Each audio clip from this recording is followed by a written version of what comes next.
a sixth time in its storied history, Breeders' Cup has arrived at Santa Anita. We'll run down all horses competing Championship Friday. In the Grey Goose Juvenile Fillies, we'll set up the East versus West matchup of Mandela/Baffert against the Pletcher duo. And in the Ladies Classic, a notch will be placed in the loss column for one of these two champions, or both if the defending champ has any say, as the pursuit has reached Championship Friday. Skywalker is still there, carrying a huge upset looming here, and they're coming down to the finish, and it is pleasantly perfect. Raven Pass and Frankie Dettori have won the classic. Zenyatta, what a performance, one we'll never forget.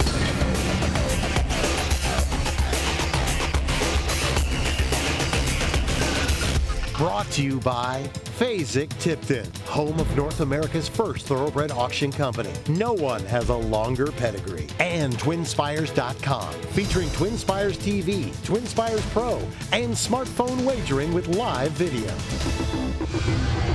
She's already accomplished so much in this game of thoroughbred racing. Royal Delta for Bill Mott and Mike Smith. Speaking of accomplishments, but she's looking to become the first Breeders' Cup Ladies Classic back-to-back winner since Bayakoa was able to do it back in '89 and 1990. Well, she's led by trainer Bill Mott, who in simply the Ladies Classic, he sent out 9 starters and produced 4 winners, and he's looking for a three-peat in this event, dating back to Unrivaled Bell's victory and hopefully leading for him and his connections to a Royal Delta double in the Ladies Classic. It's Breeders' Cup Friday. The gentlemen who have been sitting to my left all week are with me yet again. And Richie, you went into the jocks room, got a sense of what it's like at this time, 8 o'clock locally out here on the West Coast. So what is it? What's the environment like in the jocks room? Well, the majority of the jockey valets are already in the room preparing, getting their corners set, polishing boots, making sure they've got everything ready for the big day. And Rosie Napravnik, I see, had also dropped off her tack, checked in, was kind of wandering around, taking in Santa Anita's beautiful sights. Siegel, this is the 6th year that the Breeders' Cup has gone to a 2-day event. Has it worked out for them? I think it has. I mean, sure, they've grown the program. We now have 15, but I tell you what, you have a Friday program that is capped by the Ladies Classic with not one but 2 Eclipse Awards on the line, one for 3-year-old filly and the other for the older mare, a series of other terrific races. Some of them have drawn great, some of them have drawn light. You never know what you're going to get, but I do know we have 2 tremendous days of racing right here at Santa Anita. Well, we're going to jump into Breeders' Cup Championship Friday, go through all 6 Breeders' Cup races as the show progresses, but it's time now for our pursuit news as we go down to Caton Bradar. And Caton, we're losing a marathoner. We certainly are. It's got our second defection, in fact, since entries were John Reed. We're expecting to be officially scratched off the program today from the filly and mare turf. And now, out of the marathon, worth repeating, topping our Gainesway Farm news of the day. Worth repeating is out of the Breeders' Cup Marathon. According to Mike Mikowski, he will be a vet scratch, injuring himself sometime yesterday.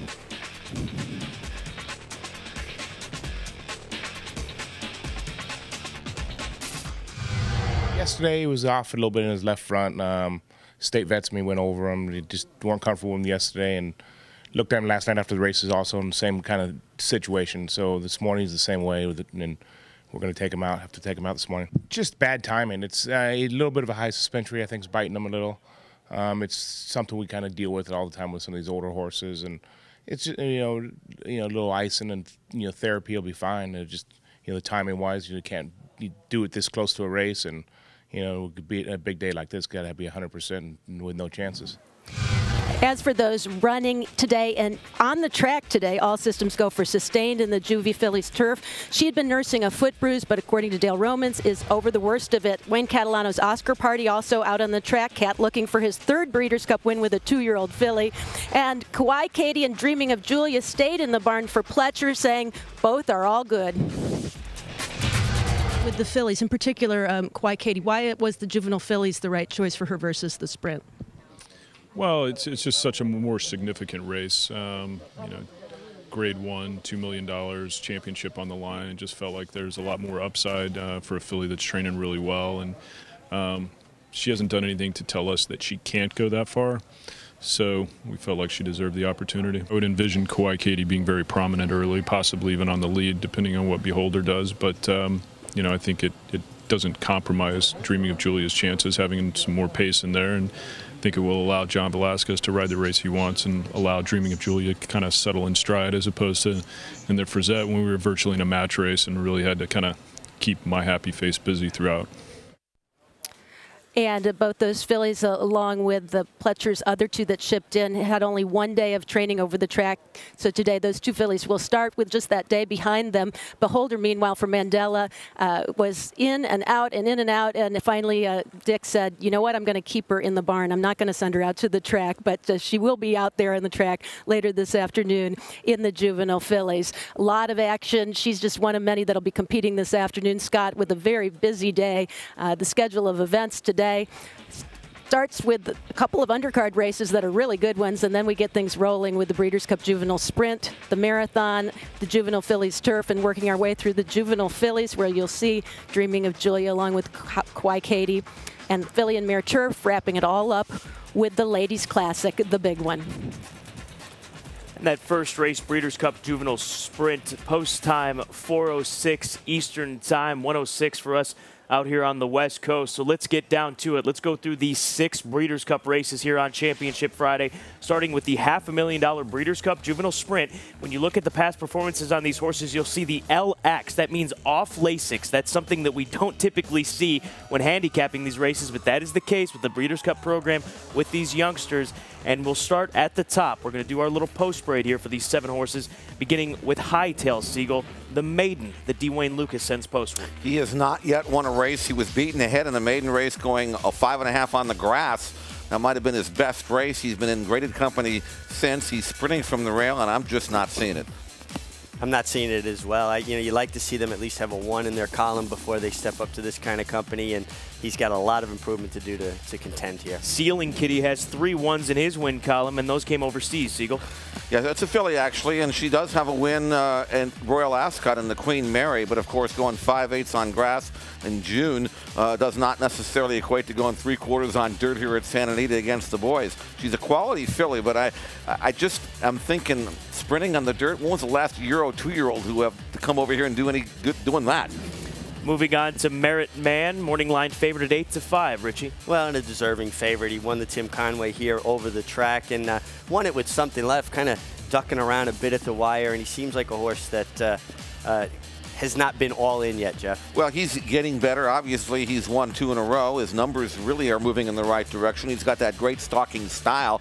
He's 8-5 and deserves to be the favorite. University of Louisville fans have a horse to root for in the juvenile sprint. That's South Floyd, co-owned by Rick Pitino, of course, the coach of the basketball team out there in Louisville. And South Floyd obviously has got some quality. Broke his maiden at Pomona and came back and ran second, well beaten by Merit Man. He'll definitely be beyond the pace, I would think, and now it's just a matter of whether he can improve his stamina a little bit. And he gets leading rider in the country, Ramon Dominguez, so that's always a good thing. Super 99 for trainer Bob Baffert. Tough to beat Baffert with a youngster going 3/4, Siegel.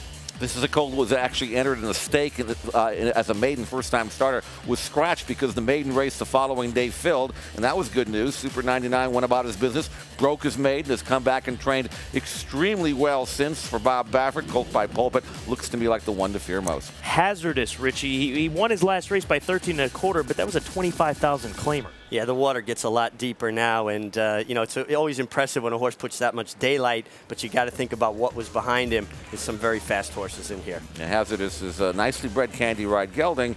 He'll set off the pace and make a run, but this is a whole different level of competition. Sweet Shirley May, Richie, gets Joel Rosario. We saw what Joel did yesterday afternoon in the lead-up afternoon to Breeders' Cup weekend. Yeah, Joel's warmed up, primed, ready to go, and I think this filly has a big shot. There's enough pace in here to set up her closing punch.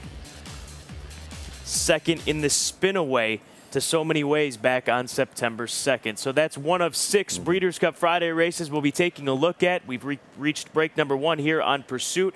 And when we come back, we'll jump into Breeders' Cup race number 2, the 1 3/4 marathon. Adagon, the youngster, and then the most accomplished horse in the race by far, Fame and Glory. What can he do for the boys from Ballydoyle on dirt this afternoon?